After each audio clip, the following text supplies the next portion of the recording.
One band's path in the rock and roll world took a terrible turn. Come explore the terrifying last minutes of Lynyrd Skynyrd. A story of dizzying heights, jaw-dropping lows, and the eerie afterglow of a flight that ended tragically.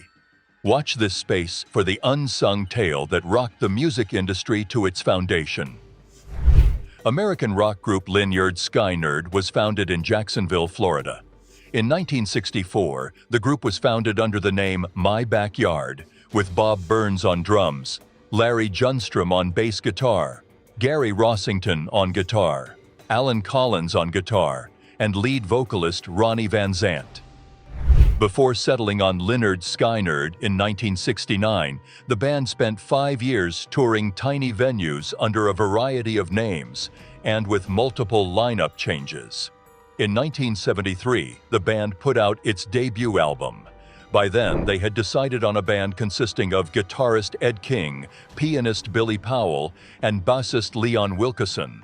In 1974, Burns departed, and Artemis Pyle took his place. Steve Gaines took over for King in 1976 after King left in 1975. During the band's heyday in the 1970s, hits like Freebird and Sweet Home Alabama helped to popularize the Southern rock genre. The band's career was abruptly ended on October 20, 1977, when their chartered jet crashed, killing Van Zant, Steve Gaines, and backup singer Cassie Gaines, and gravely injuring the remaining members. The band has released 5 studio albums and 1 live album. In 1987, Lynyrd Skynyrd got back together for a reunion tour with lead vocalist Johnny Van Zant, Ronnie's brother. Alongside co-founder Rossington, Johnny Van Zant, and Ricky Medlock, who initially composed and recorded with the group from 1971 to 1972 before making a comeback in 1996, they went on to tour and make records. Other original band members have passed away over the years, either before or after their time in the group. Lynyrd Skynyrd announced their farewell tour in January 2018 and planned to travel until 2022. When Rossington passed away in 2023, the band was still working on its 15th record. Following that, none of the original members were left with the group.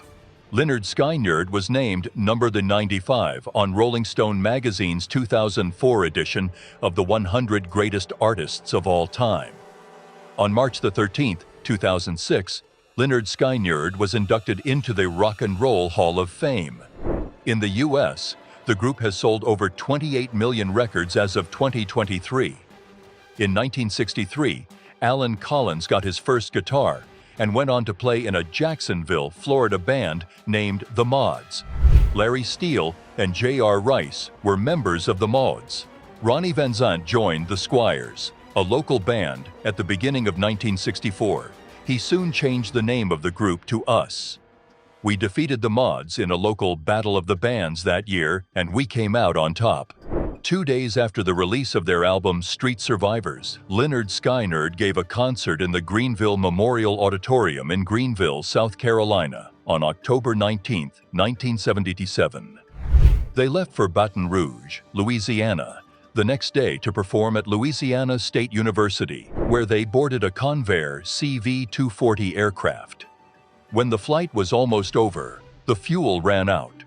The pilots noticed that the aircraft was running low on fuel, so they tried to find their way to Macomb Airport, which is located around 10 miles, 16 kilometers, northeast of the final crash site in Amite County, Mississippi.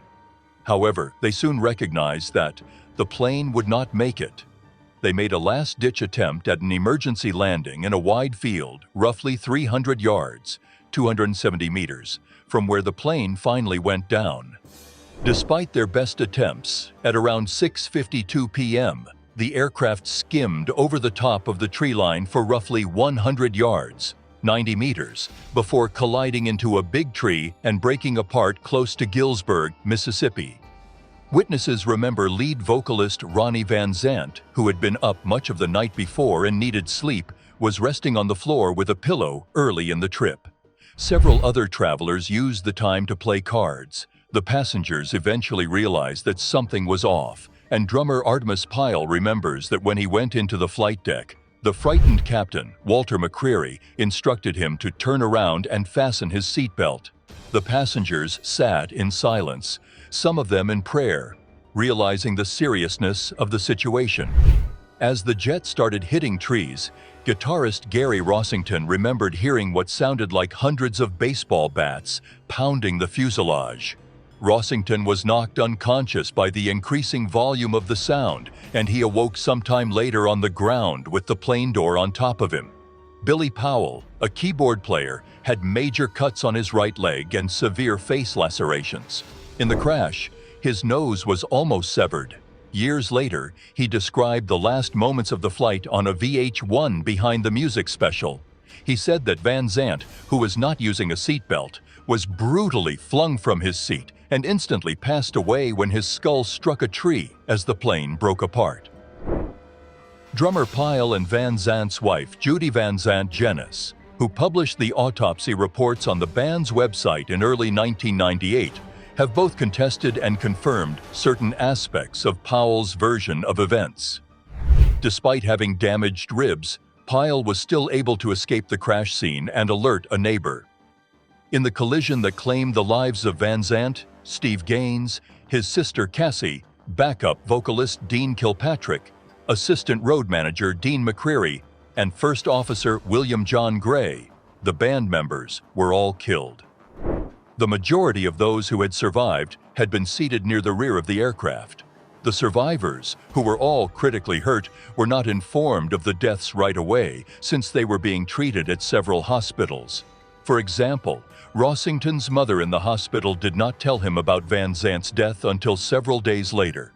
Cassie Gaines would have rather traveled in the band's claustrophobic equipment truck due to her extreme phobia of flying in the Convair. But on October 20th, Van Zandt persuaded her to board the aircraft. JoJo Billingsley, one of the band's 3 backup vocalists, known as the Honkettes, was not on the aircraft because she was receiving medical attention in Senatobia, Mississippi, from a physician for health issues resulting from substance addiction. On October 23rd, Billingsley intended to rejoin the tour in Little Rock, Arkansas. She claimed to have had dreams about the plane accident and to have called guitarist and original member Alan Collins pleading with him not to take the Convair further. Because of the band's propensity for drinking and fighting, Ed King, the band's former guitarist, later stated that he always knew it wasn't going to end well for the group.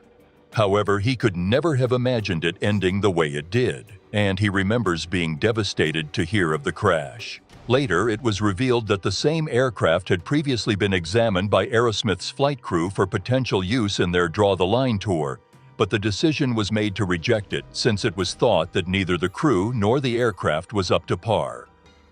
Zunk Bucher, the assistant chief of flight operations at Aerosmith, related how he and his father observed pilots McCreary and Gray enjoying a bottle of Jack Daniels while inspecting the aircraft. When word of the tragedy reached Aerosmith's touring family, Steven Tyler and Joe Perry had put pressure on their management to book that particular plane for their tour, so they were somewhat shaken. It was planned that Lynyrd Skynyrd's tragic flight on October 20, 1977, would be his final one on the Convair. According to Pyle, we were flying in a plane that looked like it belonged to the Clampett family, and the band had decided that since they were one of the biggest rock bands in the world, they should have an upgraded aircraft. After reaching Baton Rouge, the band intended to buy a Learjet to replace the 30-year-old aircraft, which everyone in the band's inner ring felt was way past its prime. Rescuers had to excavate through an overgrown forest, cross a creek that was 20 feet wide, 6 meters deep, and free-trapped rescue vehicles in the mud. Locals assisted rescue workers and transported patients in the back of pickup trucks to the hospital. "I found someone on the ground alive," recalled one local.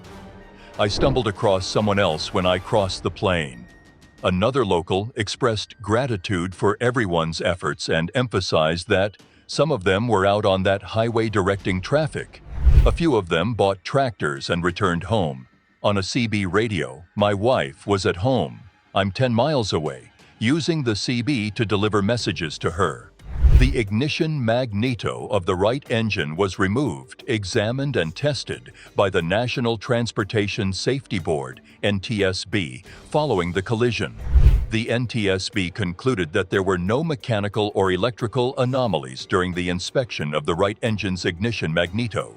Additionally, the inspection revealed that all fuel dump and crossfeed valves were closed. During a flight a few days before the tragedy, Billy Powell and other witnesses reported seeing flames pouring out of the right engine of the aircraft. An engine malfunction of undetermined nature in that same engine was named as a contributing factor in the crash in the NTSB's later investigation. Years later, in an interview with Howard Stern, Powell revealed that the pilots had neglected to manually check the gasoline tanks before takeoff and that the older model plane's fuel gauge was known to malfunction. Alcohol or other substances were not detected in the toxicology findings from the autopsies of either pilot. In the end, crew inattention to fuel supply was found to be the cause of the collision.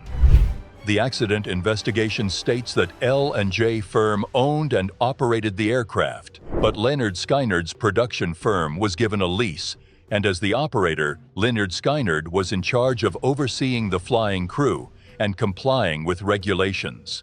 The flight crew had a 3-week lease and were employed by a third party.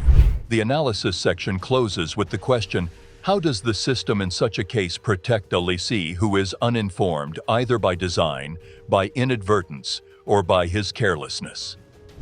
The report notes that the Federal Aviation Administration, FAA, is pursuing legal action against L&J Company regarding the operator's responsibility. The fifth studio album by the band, Street Survivors, was released 3 days before the disaster. Flanking the band was an image from the record cover. It was originally printed on the back of the sleeve, but after the plane accident, MCA changed the image with a new cover that featured the band on a plain black background. An oak tree featuring Lynyrd Skynyrd imagery has been cut at the crash site, which has been turned into a memorial for fans, rescuers, and survivors. Survivors and rescuers also erected a memorial there, commemorating the tragedy 2 decades ago. The relatives of those who perished in the crash and the band's surviving members sued to stop the film Street Survivors, the true story of the Lynyrd Skynyrd plane crash, from being made or released in 2017. In an attempt to profit from the catastrophe that had befallen them, survivors allegedly took a blood oath after the crash, never to use the name Lynyrd Skynyrd again. This was the source of the disagreement. Lynyrd Skynyrd's music and the lasting impression they made on rock history endure even in the face of their stormy past and final tragedy. Get your subscription today to be sure not to miss any more engrossing tales from the music industry and beyond. Click subscribe to ensure that you never miss a beat. Remember to keep the music going till the next time. Get a subscription to stay up to date on the timeless stories,